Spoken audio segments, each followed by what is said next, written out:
Donc bonsoir à toutes, bonsoir à tous d'être là ce soir. Merci beaucoup d'être là et de reprendre ces rencontres qui se sont un peu arrêtées ces derniers temps et qu'on va reprendre dardard, je dirais, en démarrant en trombe avec Lilia Sen et Panorama, très beau livre, donc je vais en parler après. Mais vous annoncez tout de suite les prochaines rencontres. Donc la rencontre avec Teresa Revet mardi prochain autour de ce livre, ce parfum rouge qu'a lu sur les parfums, je ne vous en dirai pas plus, et qui sera animé par Margot. Voilà. Donc mardi, on est tous là pour encourager Margot qui fera sa première rencontre au presse-papier. Oui. Et c'est à 18h. Et c'est à 18h, c'est pas à 18h30, c'est à 18h, voilà. Et puis, donc le 11 juin, on va recevoir Claire Vezin pour ce livre Blanche. Claire Vezin, elle est cardiologue à Argenteuil-sur-l'Avenue, on la connaît bien, voilà. C'est une fille super.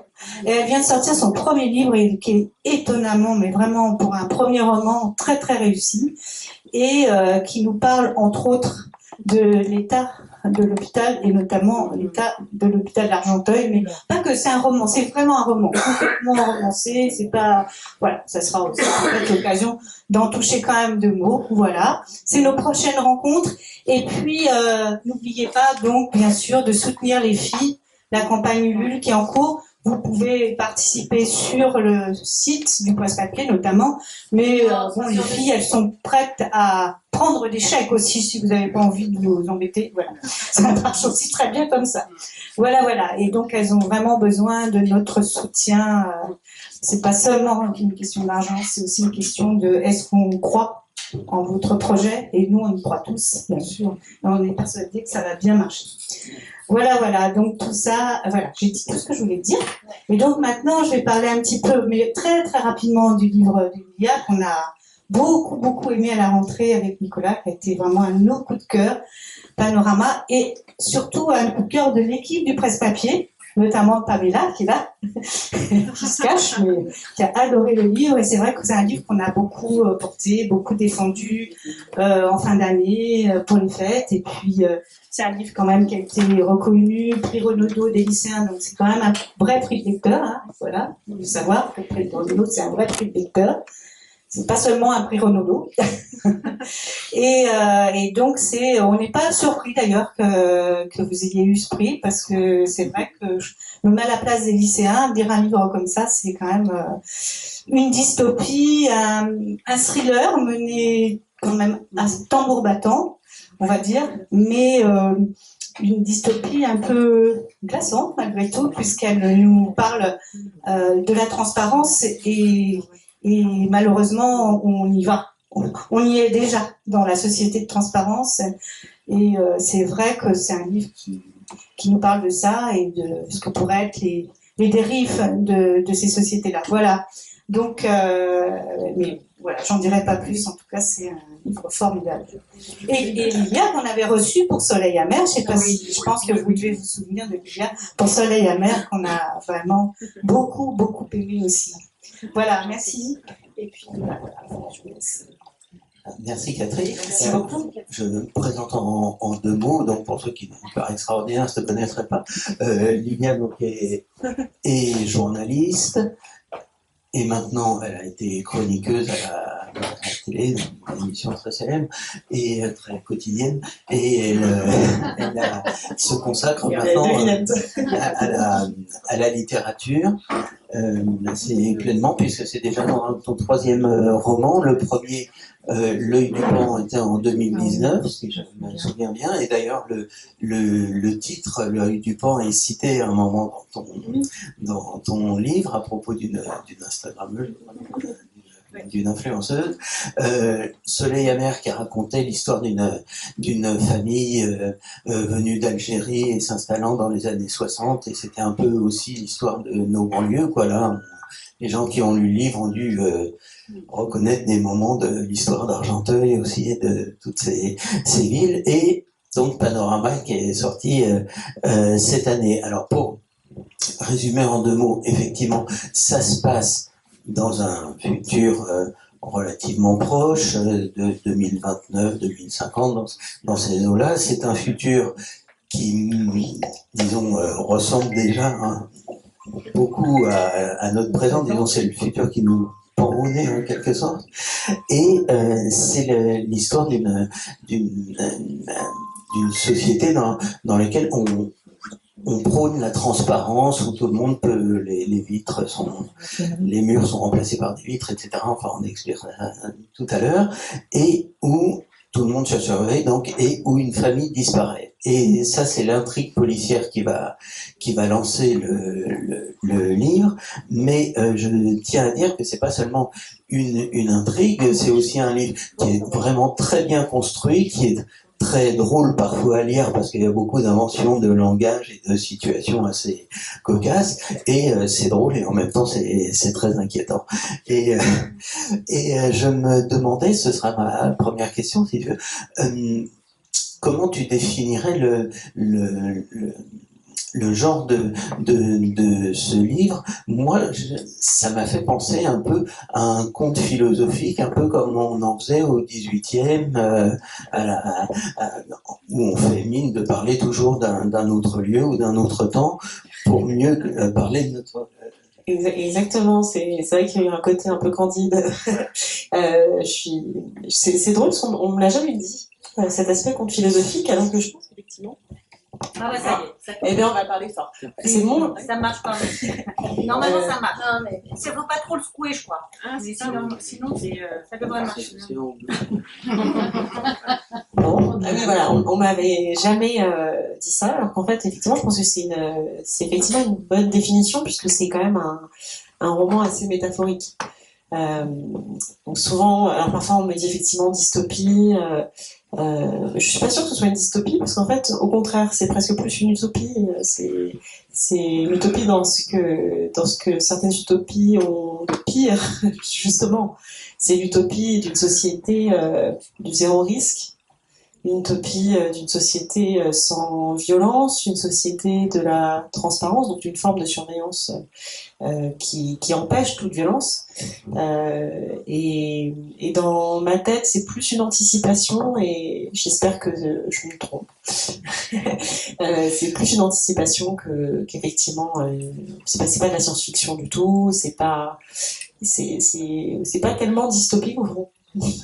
Alors moi, il y a une chose qui m'a beaucoup intrigué dans ce livre, j'ai quelques questions là-dessus, enfin j'ai cherché un peu, c'est tout simplement le titre, Panorama. Pourquoi Panorama?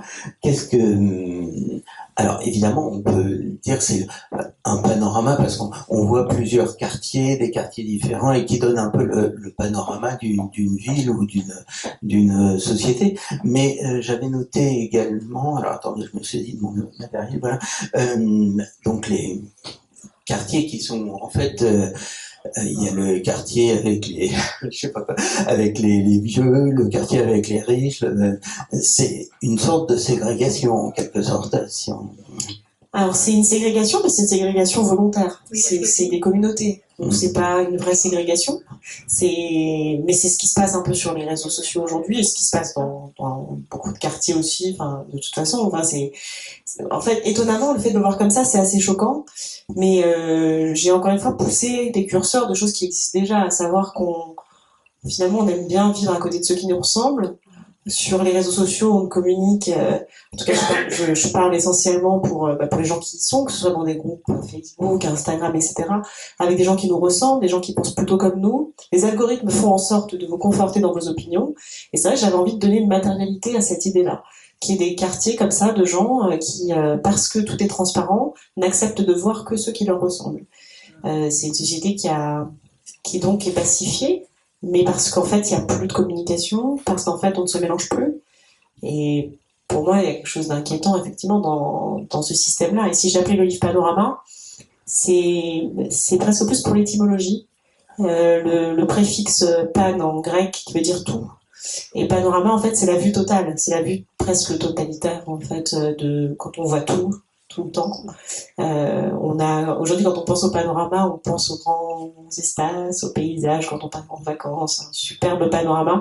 Le panorama, ça peut être aussi ça peut être aussi cette vue, effectivement, cette vue totale. Et puis j'aimais aussi l'idée que on a justement une vue panoramique sur tous nos voisins. Et finalement, une famille disparaît quand même. Donc c'est quand même un peu, c'est un titre qui est aussi ironique parce que tout le monde se regarde et on est en fait tous un peu enfermés dans nos. En fait, on ne se voit plus.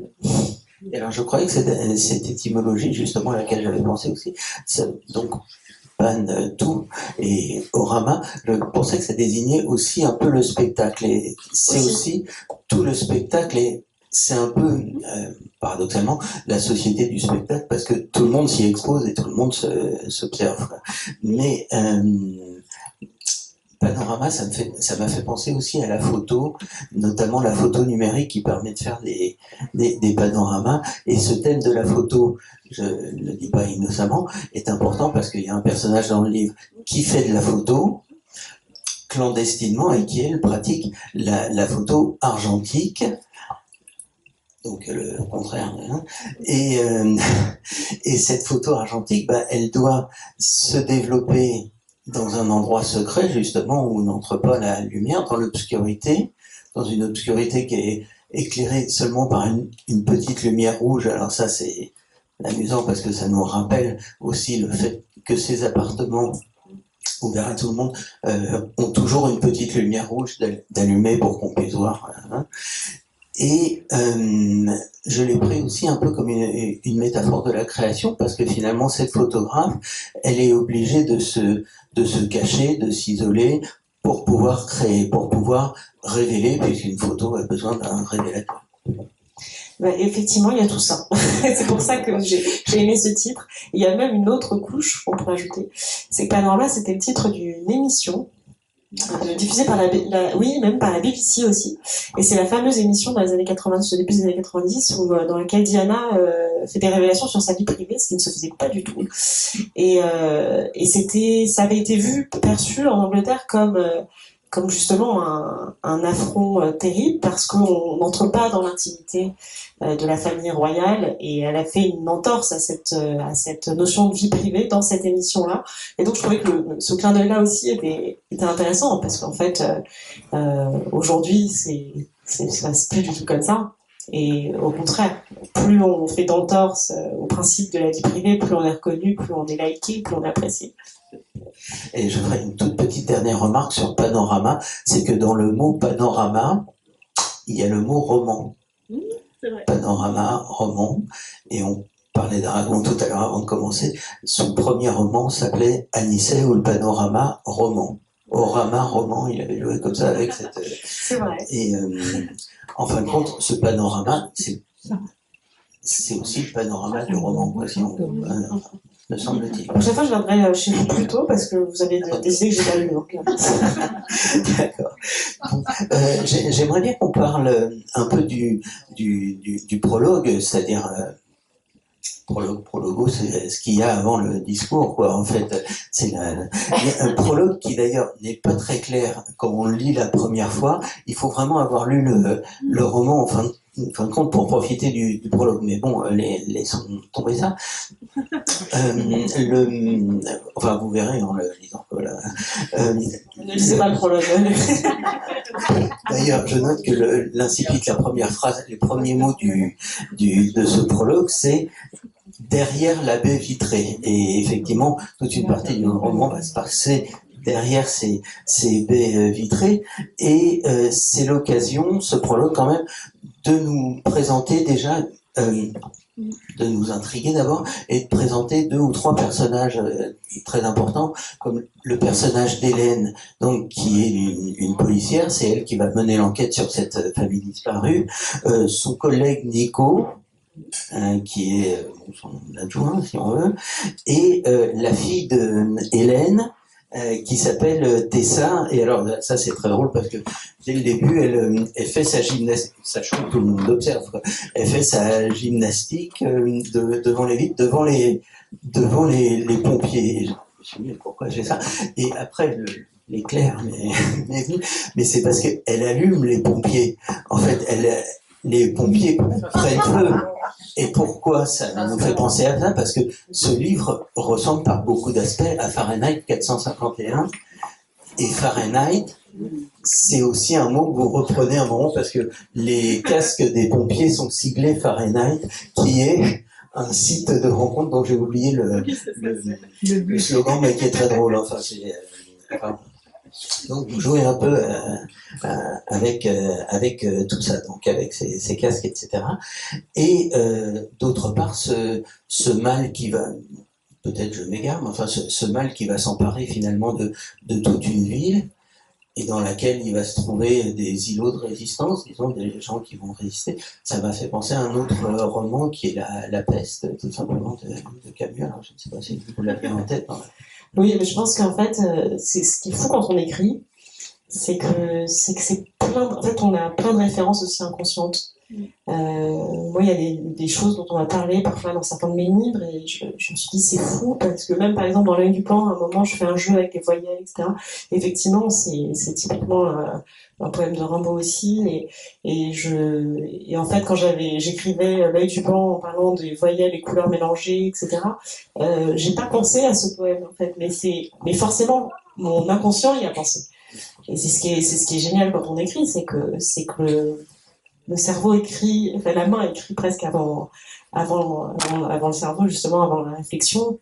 Et c'est pour ça que le fait de lire quand on écrit, c'est quand même merveilleux parce que tout se mélange, tout est infusé, et un livre, c'est à la fois le produit d'un auteur, mais c'est aussi le produit de tous les livres qu'il a lus.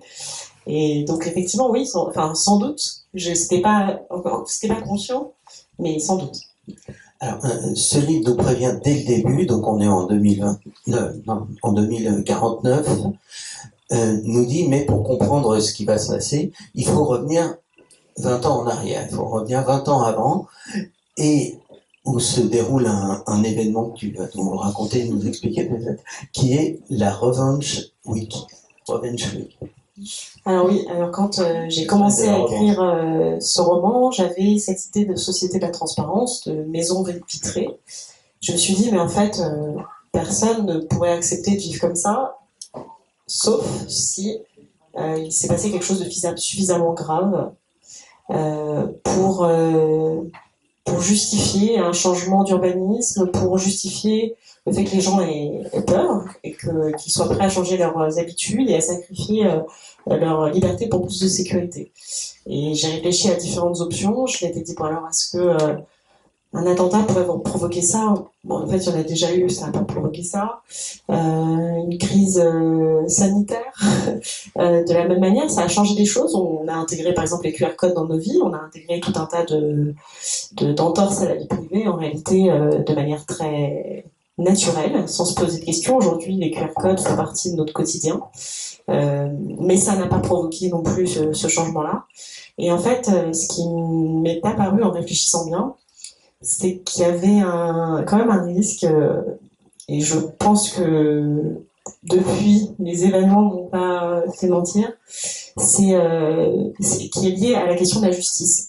Le fait qu'on comprenne plus le fonctionnement de cette institution, qu'on ait l'impression que pour des délits mineurs, on est sanctionné assez gravement, lourdement. Enfin voilà, c'est des choses qu'on sent tous, et qu'à côté de ça, pour des choses très graves, la justice prend son temps, on a l'impression qu'il n'y a pas de suivi, et donc il y a une forme d'incompréhension à l'égard des institutions, et notamment la justice.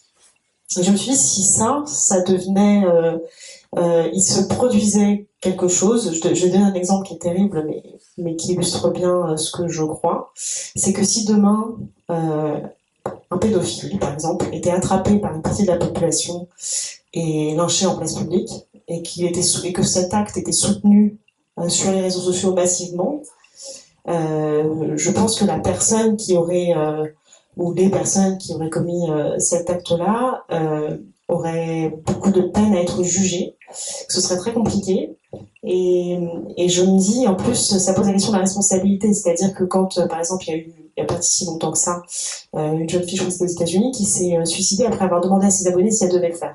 Les abonnés ont dit oui, elle l'a fait. Et donc, qu'est-ce qui se passe? Enfin, où est la responsabilité, puisque c'est virtuel?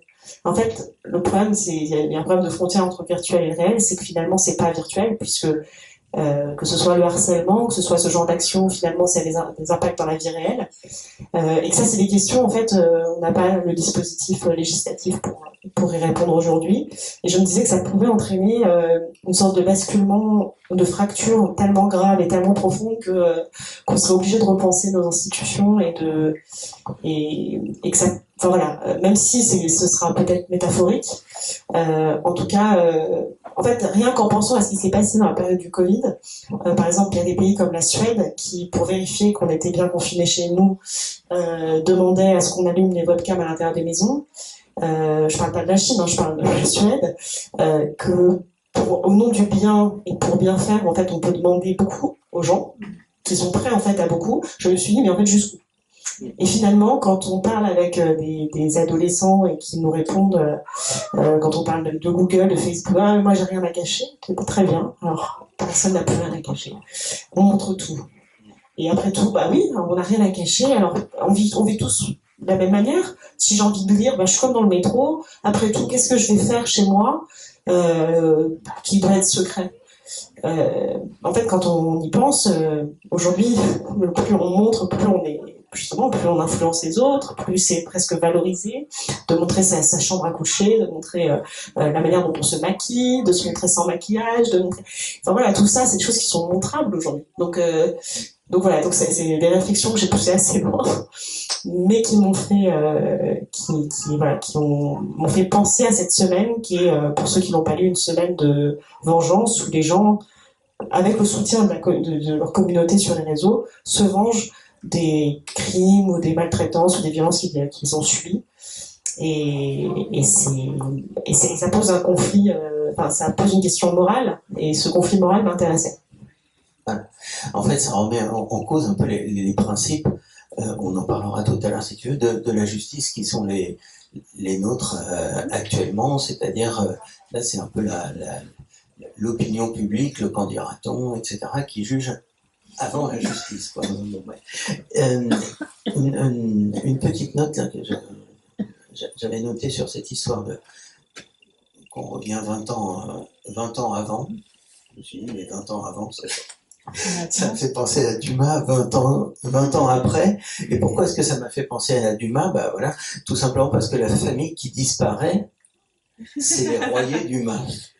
Et je me demandais si ça avait un lien ou si c'est le fait... Il y a plein de petits clins d'œil dans le roman. C'est bien parce que je me dis, c'est pas des clins d'œil pour rien. Voilà.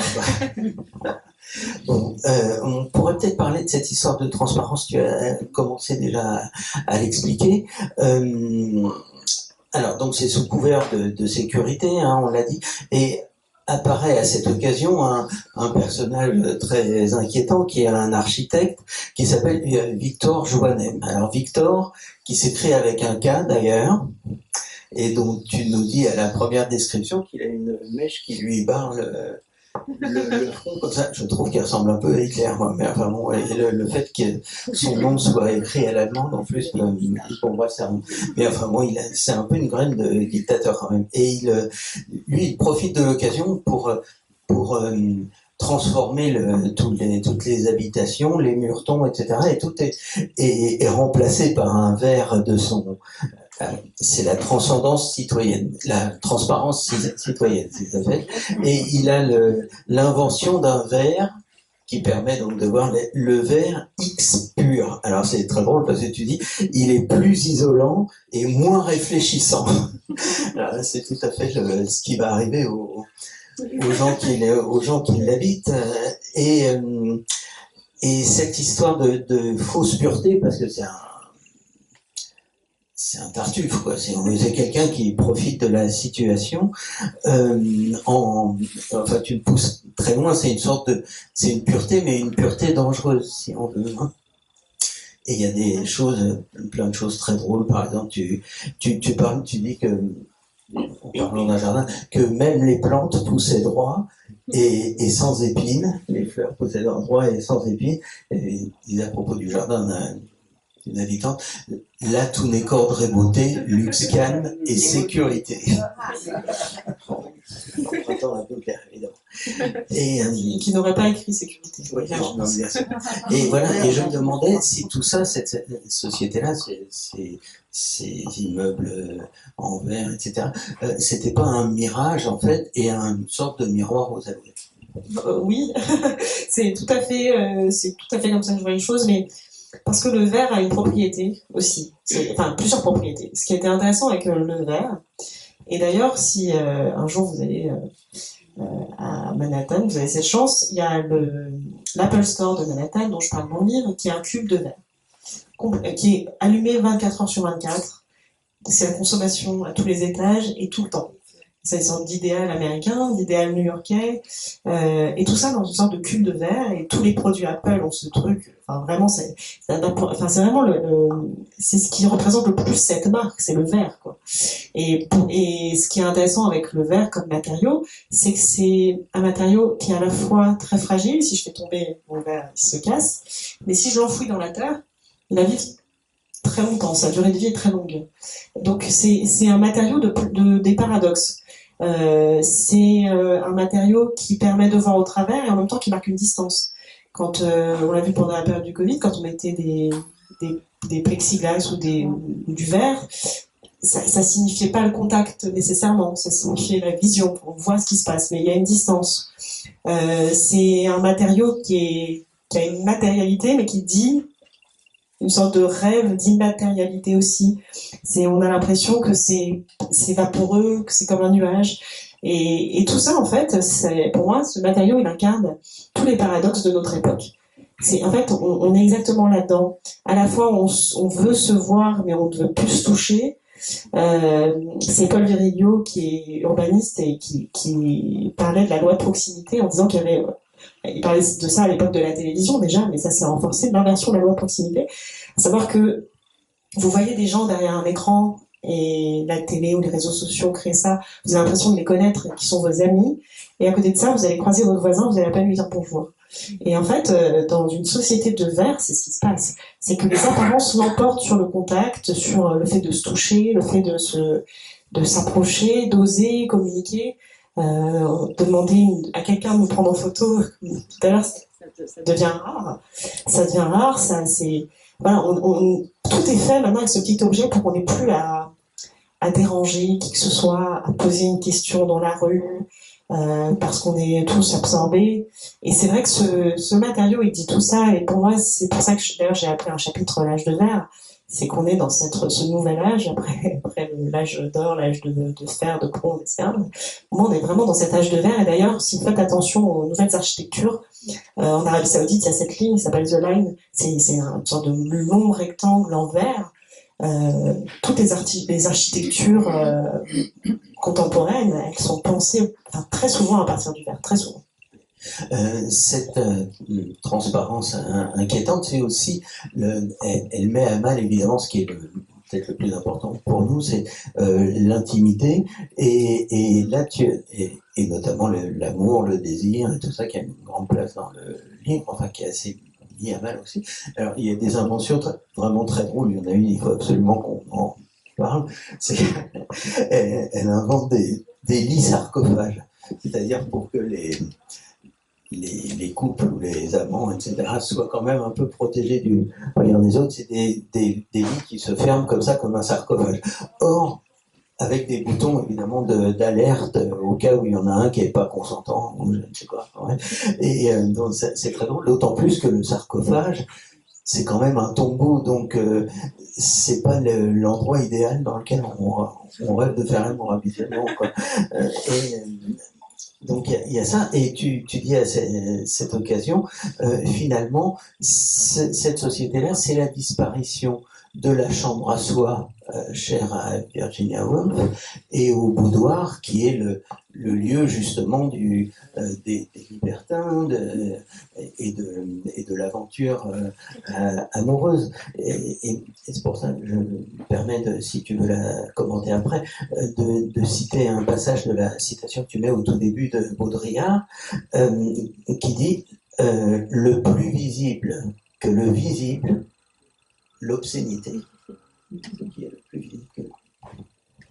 L'obscénité, c'est justement cette idée En fait, oui, c'est exactement ça. C'est quand on en montre trop, c'est quand les choses sont même en dehors du théâtre. Bon, on m'a posé une question la dernière fois sur la question des masques. En fait, ce que j'écris dans le livre à un moment, c'est que mes personnages, ils deviennent les avatars d'eux-mêmes, ils deviennent leur photo de profil. En fait, on a dépassé cette question du masque. C'est même plus le sujet. Le masque, il y a quelque chose de beau dans le masque. C'est le théâtre. Il y a quelque chose, c'est très 18e siècle. C'est une sorte d'art, le masque. C'est aussi le fait d'être capable de dissimuler des choses, par exemple pour séduire. C'est une forme d'ambivalence. On sait très bien qu'il faut cacher pour pouvoir par la séduction pendant des siècles et des siècles, c'était de dissimuler et montrer et dans ce jeu-là. Et c'est vrai qu'à partir du moment où il n'y a plus de masque, on montre tout, il n'y a plus de séduction possible, ça devient pornographique en fait. La pornographie, la définition de la pornographie au sens philosophique, on va dire, c'est l'absence de distance entre l'œil et l'image. C'est quelque chose tout de suite qui nous frappe. Il n'y a plus rien de caché ou d'ambigu, c'est clair. Voilà. Et ça, c'est la pornographie. Et c'est vrai que dans ce qu'il y a de plus visible que le visible, bah oui, mais ça veut dire ça. Ça veut dire qu'il n'y a plus d'espace où se cacher, effectivement, il n'y a plus de chambre à soi. Il y a une sorte d'espace commun qui tout de suite agace l'œil et qui est plus proche d'une forme de pornographie. Et qui met à mal aussi enfin c'est suggéré surtout dans la deuxième partie, la création littéraire, puisque une chambre à soi, pourquoi d'abord pour avoir une chambre à soi et pour pouvoir écrire aussi. Oui. Et le boudoir aussi, c'est un thème littéraire. La citation exacte de Baudrillard que je mets en extrait, c'est « Les choses visibles ne prennent pas fin dans l'obscurité et le silence, elles s'évanouissent dans le plus visible que le visible, l'obscénité ». Cette phrase, elle m'intéresse parce que on pourrait croire que on disparaît quand on se terre dans l'obscurité et dans le silence. En réalité, c'est pas ça qui tue. Ce qui tue, c'est parfois de trop montrer. Et effectivement, si on se place du côté du désir ou de l'amour, c'est pas parce que vous allez faire la rétention que ce serait moins séduisant. C'est parce que vous allez trop montrer que ça devient... C'est qu'il n'y a plus de place après pour la séduction. Mais on est dans une époque où justement on parlait tout à l'heure de ces questions-là. L'ambivalence aujourd'hui, elle n'est pas très acceptée. Ce qu'on demande, notamment par exemple aux ados qui justement entendent beaucoup de discours, en fait quelque part ils ont l'impression qu'il faut dire... aujourd'hui c'est compliqué, même par exemple pour des jeunes hommes, je le vois autour de moi parfois, de dire leurs sentiments, etc. Et ils ont l'impression que en fait, s'ils dissimulent, c'est une forme de tromperie, que l'autre ne sait pas les intentions clairement, et que si elle ne connaît pas les intentions claires, il y aura peut-être un problème à un moment. Et tout ça, en fait, il y a un moment où il faut quand même faire le tri entre ce qui est de l'ordre de la séduction et ce qui est répréhensible. Et ça, c'est vrai que c'est un truc qu'on a un peu de mal. Alors, il y a un grand thème qui court ce livre, je pense qu'on l'a compris, c'est celui de la justice. Et j'aimerais bien qu'on revienne dessus, parce que la justice, ça me semble être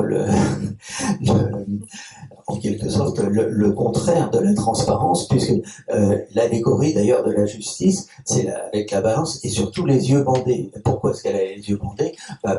Pour ne pas voir qui est le juge et être objective. Alors finalement, la transparence, est-ce que c'est pas le règne de la subjectivité C'est la fin de la justice. C'est la fin de la justice. Bien sûr. À partir du moment où effectivement on comprend plus justement c'est un fonctionnement comme les shérifs aux États-Unis. En fait, là si on attrape, on juge avec des opinions et des sondages et des référendums, etc. Et puis on verra plus tard. Et ça, aujourd'hui, j'ai pas l'impression que ce soit une idée qui choque beaucoup de monde. Je sais pas si la justice telle qu'elle a été pensée pendant des siècles et puis telle qu'elle est... Par exemple, on parle beaucoup de Badinter, je suis pas sûre que lui, sa manière dont il perçoit la justice aujourd'hui, ce soit quelque chose qui soit très, très bien compris. Et d'ailleurs, tu renverses souvent des principes, comme par exemple... alors c'est drôle à lire, enfin, c'est terrible aussi.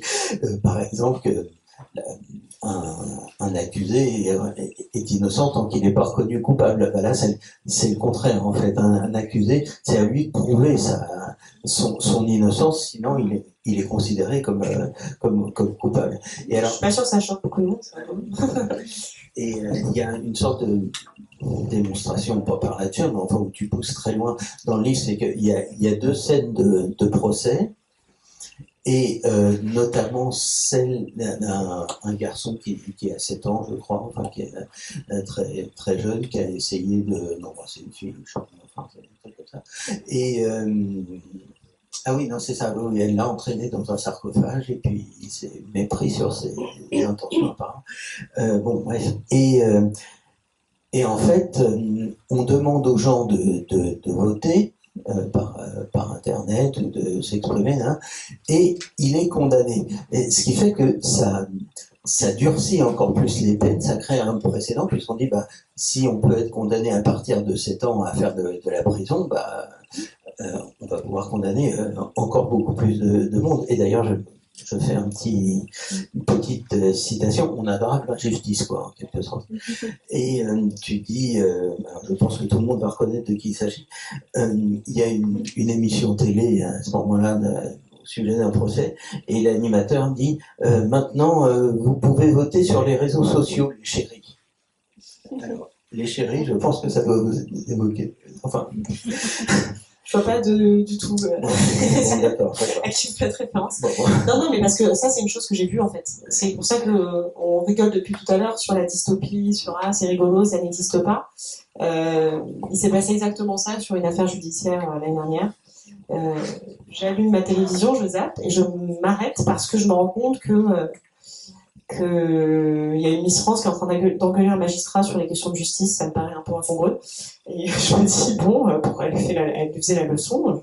C'est quand même étonnant, enfin, ça veut quand même dire qu'il y a quand même un problème, à mon sens, aussi sur d'où on parle. C'est-à-dire qu'aujourd'hui, la parole effectivement, d'une ancienne Miss France vaut la parole d'un magistrat sur des questions judiciaires. Et il lui explique qu'il comprend rien, qu'il est complètement déconnecté. Parce que voilà, aujourd'hui, c'est des questions de connexion, la justice, c'est plus une question d'études. Et puis, il y a ce sondage à un moment sur une affaire judiciaire pour savoir si la personne qui a commis un crime doit avoir droit ou non à un avocat. Et c'est un sondage télé. Où on demande aux téléspectateurs d'envoyer 1, 2... Et j'ai vu ça, je me suis dit, wow, c'est heureusement que le vote n'a pas d'impact, mais le fait de ne serait-ce que d'y penser, de demander, je trouve que même pour les familles de victimes, c'est hyper violent, parce qu'en fait, ça veut dire quoi? Ça veut dire que si elle avait droit à un avocat et même à un procès, ça veut dire quoi? Ça veut dire que la famille de la victime, qui a peut-être aussi besoin d'un procès pour comprendre, et même si c'est pas comprendre, mais parfois pour une confrontation, parce qu'il faut à un moment clore aussi un chapitre et laisser du temps. Le temps de la justice, c'est un temps qui est long, exprès pour pas que ce soit un temps, pour pas que ce soit trop chargé d'un point de vue émotionnel. En fait, si dès qu'il y a un fait divers, on juge tout de suite, forcément, il y a les médias, il y a un retentissement, il y a quelque chose qui fait qu'on peut pas juger sereinement. Donc, en fait, la justice, volontairement, elle prend du temps pour enquêter, pour poser les choses, pour reprendre l'histoire depuis le début. Et en général, ça fait aussi du bien aux familles victimes. Et c'est vrai que le fait dans une émission de télé, de se poser la question du bien fondé d'un procès dans une affaire criminelle, je me suis dit, mais en fait, on marche sur la tête, en fait. Et je l'écris dans mon livre, et en lisant ça, je suis sûre qu'il y a des gens qui se sont dit, oh, mais ça n'arrivera jamais. En fait, c'était déjà il y a 1 an. Donc, et ce vote numérique, c'est un peu la récompense en quelque sorte. Et là, je cite Lily Hassen, le like est l'équivalent numérique de la croquette pour chien. On attend d'être récompensé, donc c'est un peu ça. On attend qu'on nous dise c'est bien, t'es belle. Moi, je me souviens quand à l'époque je faisais de la télévision. Il y a des gens qui me demandaient pourquoi tu postes pas plus de photos. Et vraiment, j'ai réfléchi sérieusement. Je me suis dit oui, pourquoi je fais pas ça. Et après, je me suis dit mais parce que en fait, au fond, que quelqu'un que je ne connais pas valide la manière dont je suis habillée, ça, je comprends pas. Mais il y a des gens qui se sentent valorisés par ça, qui arrivent à en faire un business parce que en plus, justement, tout le monde s'appelle par des petits noms mignons, alors que, en fait, en réalité, si l'influenceur ou l'influenceuse en question, vous la croisez à l'aéroport, elle va pas vous dire mon chéri. Donc c'est vraiment, en fait, ça n'a pas de sens. C'est purement commercial. Et enfin, voilà, c'est là où on voit que même le langage est complètement dévoyé. Dire mes chéris, mes loulous, enfin, en fait, si le chéri vient toquer à ta porte parce qu'il sait pas où dormir, le chéri il reste dehors, donc c'est pas un chéri. Mais ça pose problème à personne sur les réseaux de faire croire à une communauté, en plus on parle même de communauté, qui a une forme d'affection réciproque. C'est très, je trouve ça très pervers en fait. Bon, alors, cette policière-là, Hélène, est en quête dans différentes familles. Enfin, elle découvre un peu les gens qui ont tous l'air d'avoir des vies très, très lisses, etc., et qui sont tous un peu troubles, enfin, qui sèment le trouble, en tout cas dans son esprit à elle, qui d'ailleurs... oui, bah, je vais vous dire après. J'ai oublié de dire un truc, c'est que son nom de famille à elle, c'est Hélène Hubert. Et je me suis demandé si elle s'appelait pas comme ça, parce qu'au fur et à mesure du livre, elle se rend compte qu'elle a été bernée, quoi. En fait. Alors là, non, vraiment. Enfin, en tout cas, elle se réveille je suis pas allée aussi loin. Au fur et à mesure du récit. Du Bernet. Et oui, donc ce qui m'a beaucoup intéressé dans tous ces personnages et toute cette enquête, c'est ce thème du double. Alors d'abord, d'une part, ce que tu as évoqué un peu, d'abord le double langage, le langage qui est dévoyé. Là, alors il y a plein d'expressions toutes faites qui sont retournées, mais aussi des mots qui perdent leur sens initial. Et en fin de compte, on peut se dire peut-être que quand le langage est malmené, quand le langage est dévoyé, eh bien, ça atteint notre capacité de raisonner, quoi. En fin de compte, ça nous empêche de raisonner. Et ça, c'est aussi le problème, c'est cette langue administrative qui est aujourd'hui présente en politique tout le temps. Il y a des mots, enfin d'ailleurs, même quand, justement, on parlait tout à l'heure du confinement, mais confinement, déconfinement, il y avait plein de mots, mais qui étaient complètement, je sais plus exactement, mais des mots administratifs horribles.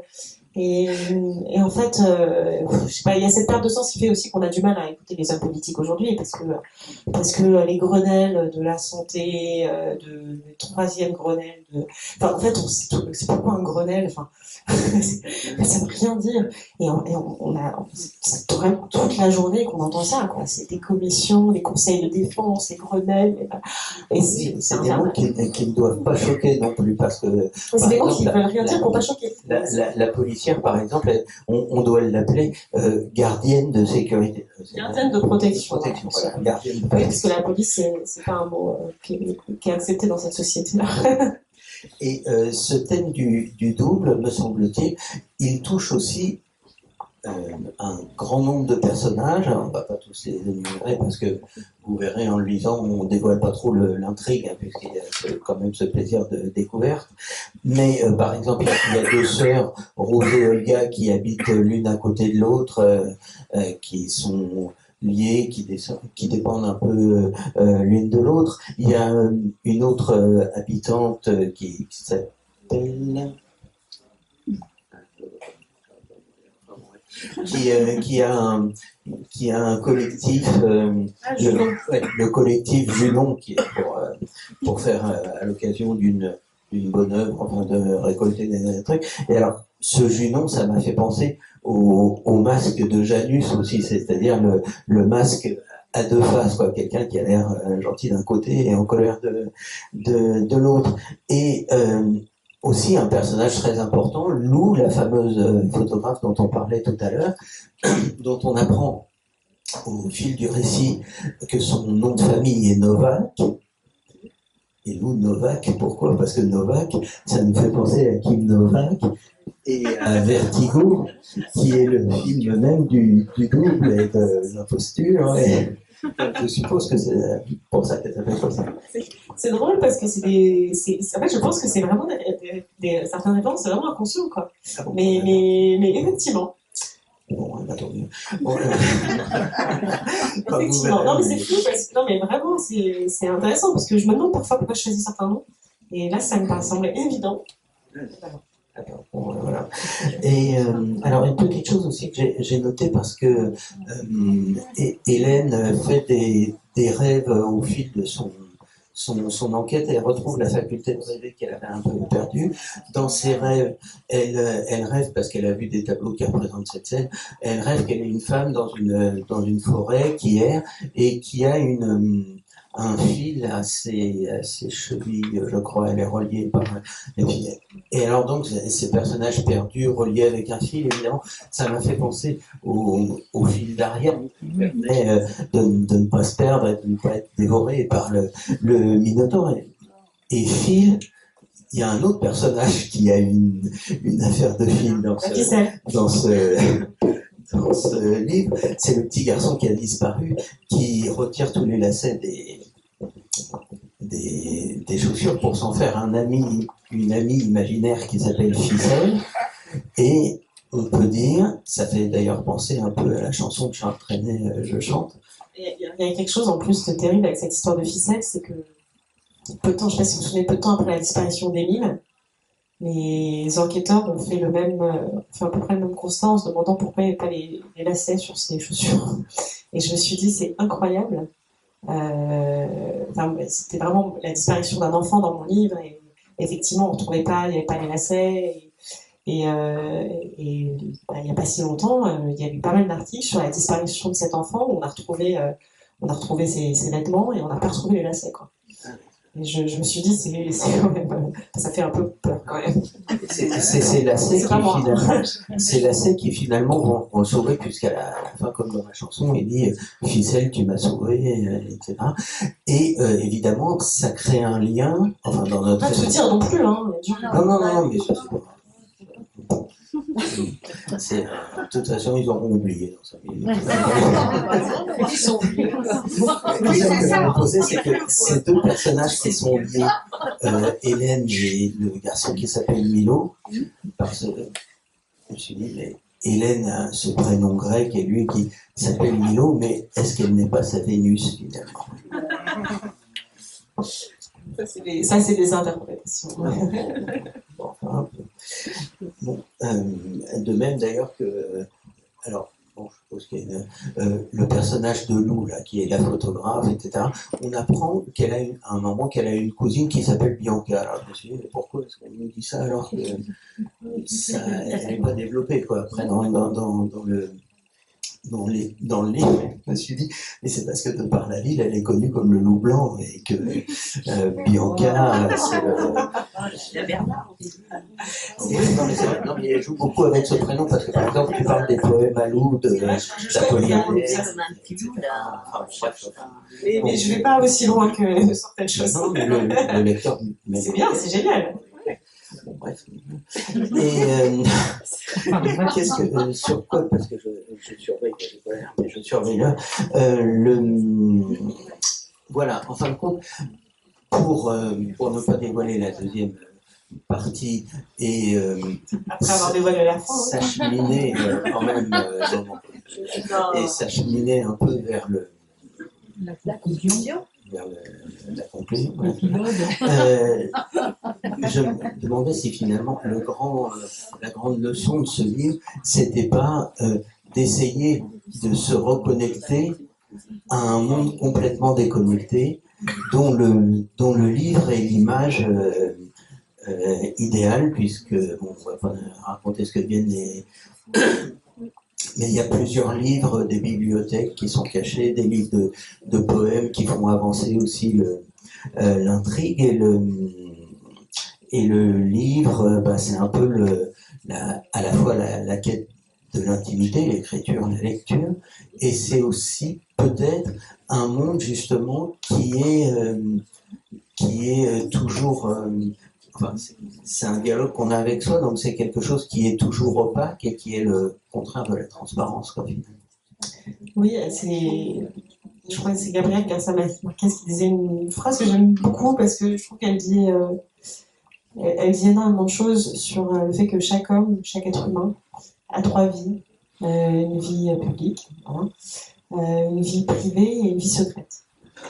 Et je trouve que c'était assez beau parce que finalement, la vie publique, la vie privée, elle tend à peut-être pas disparaître, mais en tout cas à se rétrécir. Et la vie secrète, en revanche, on peut toujours la faire grandir. Et je pense que par la lecture, par la culture, ou même par l'écriture quand on peut, c'est un moyen en tout cas de faire croître cette vie secrète qui est à mon sens une sorte de bien, puisqu'on est dans un univers très matériel, qu'on ne peut pas nous demander, et qu'il y a une sorte de bien immatériel et qu'on ne peut pas nous voler. Et dans cette société de la transparence, ce qui est assez beau, c'est que finalement la société elle peut être aussi transparente qu'elle veut. Les lectures, la preuve, par le travail que vous avez fait, la preuve, en fait, vous lisez, mais vous lisez plus encore que ce que j'ai écrit. Ça veut dire que finalement, un livre comme ça, il fait, je peux pas, 300 pages, un peu moins. En fait, pour vous, il va en faire 600, il va en faire 700. Et c'est ça qui est génial, c'est que la vie secrète, elle permet d'enrichir, de gonfler les choses, de leur donner, de saisir la valeur, saisir les références, de comprendre que dans un livre, en fait, il y a tout un monde, bien plus que ce qu'a écrit l'auteur, que lui-même, il ne sait pas toujours tout ce qu'il y a écrit, tout ce qu'il y a mis, il découvrira peut-être plus tard, mais il y a des choses que je découvre à chaque fois, des liens entre les romans, et ça, cette vie secrète, elle permet ça. Et alors, d'ailleurs, à ce propos, vous dites une très belle phrase à un moment, qui est que le monde est romanesque, en fin de compte. Le monde est romanesque, et les livres disent toujours la vérité, enfin, disent toujours le vrai, quand même. Est-ce que, pour terminer, à moins que tu veuilles terminer sur autre chose, est-ce que tu peux nous parler d'un petite fable de un type qui s'appelait Jean-Pierre Clarisse de Florian?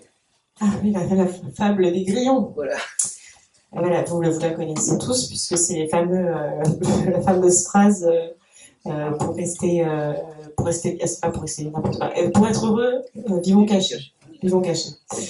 Et pour être heureux, vivons cachés. Et c'est vrai que ce quartier des Grillons, qui est un quartier un peu à part dans mon livre, c'est un peu la devise de ce quartier-là. En fait, c'est surtout une devise à laquelle je crois beaucoup, qui est que, pour moi, je suis pas sûre que ce soit compatible, la transparence soit compatible avec l'idée qu'on se fait du bonheur, alors même qu'elle est revendiquée. Le bonheur est revendiqué tout le temps. Comme si, de toute façon, c'est un peu tous les magazines féminins, tout ce qu'on nous vend toute la journée, comment être heureux, à force de demander comment être heureux, on se sent tous très malheureux. Alors que parfois, pour être heureux, moi je sais j'ai par exemple une image de bonheur dans ma tête, mais qui est toute petite, et en fait, qui est un vrai bonheur, c'est parfois de prendre un train et de me dire, je vais faire 4 heures de train, je suis trop contente, en général, d'être en train, et d'avoir un bon roman, d'avoir du temps pour moi. En fait, le bonheur, c'est cette petite chose comme ça. Et je suis pas très heureuse si, en réalité, ça m'est arrivé de faire des publications, des stories pour des choses, etc. La dose de stress qu'on se prend derrière parce qu'on reçoit 60 messages auxquels il faut répondre, et puis si on répond pas, mais pour qui elle se prend, en fait, ça me rendra jamais heureux, qui que ce soit, jamais, je peux pas le croire. Sur le coup, ça satisfait peut-être une forme d'ego, parce que voilà, en réalité, il y a des gens qui se souviennent que vous existez, parce que sinon ils prendront pas de nouvelles. Et c'est une sorte de jeu pervers. C'est comme à l'époque avec Facebook, les anniversaires que tout le monde souhaitait. Moi, le jour où je me suis retirée Facebook, j'avais 4 messages après. Mais au moins, il y avait quelque chose de beaucoup plus touchant et qui me rendait beaucoup plus heureuse de me dire, tiens, lui, il a pensé à mon anniversaire. Et c'est pas moi qui lui ai dit, regarde, c'est mon anniversaire. Parce qu'en fait, ça fait plaisir, oui. Mais bon. C'est aussi le livre, d'une certaine façon, du plaisir retrouvé aussi. Oui, mais puis des plaisirs en fait un peu simples. Je sais pas. Enfin, moi, j'ai toujours l'impression d'épanouir beaucoup plus si je prends café avec une amie et qu'on se raconte quelque chose de très profond, ou qu'on parle d'un livre qu'on a aimé, je suis toujours beaucoup plus heureuse que dans des exercices de démonstration. Et je pense qu'on partage tous ça. Et si on se plonge dans des souvenirs d'enfance ou des souvenirs pas très personnels, en réalité, ce qui nous marque, c'est ça va être la caresse de notre maman, parfois sur le bras. Ça va être des choses très, très petites qui sont pas compatibles étrangement avec cette image très grandiloquente du bonheur qu'on nous vend à longueur de temps. Il faudrait pouvoir s'inscrire dans les cours de sport hyper chers. Il faudrait faire... Et ça, tout ça, ce serait super pour nous. En réalité, la seule chose qui tue vraiment, j'ai l'impression, c'est le stress. Et tout ça, ça nous inflige beaucoup de stress. Enfin, en tout cas, c'est une pression, même inconsciente, mais il y a beaucoup d'injonctions à faire des choses, alors même que le discours anti-injonction, il n'a jamais été aussi présent.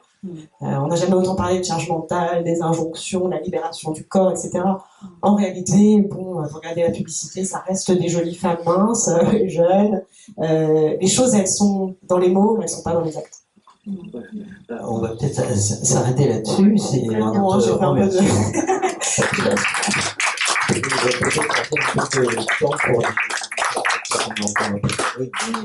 Pas trop débordé. Alors voilà, c'est un roman que je vous recommande, qui est palpitant, qui est plein de surprises, qui est drôle, qui est profond, qui est... Merci pour toutes ces questions, parce que c'est vraiment... Non, mais c'est agréable de voir quelqu'un qui travaille comme ça. Ouais, non, mais bon, c'est vrai. Il y a 2-3 choses où je me suis dit que ça allait un peu long, mais sinon, mais globalement, il y avait des réflexions que je m'étais pas tellement faites et je suis très, très intéressante. Bravo,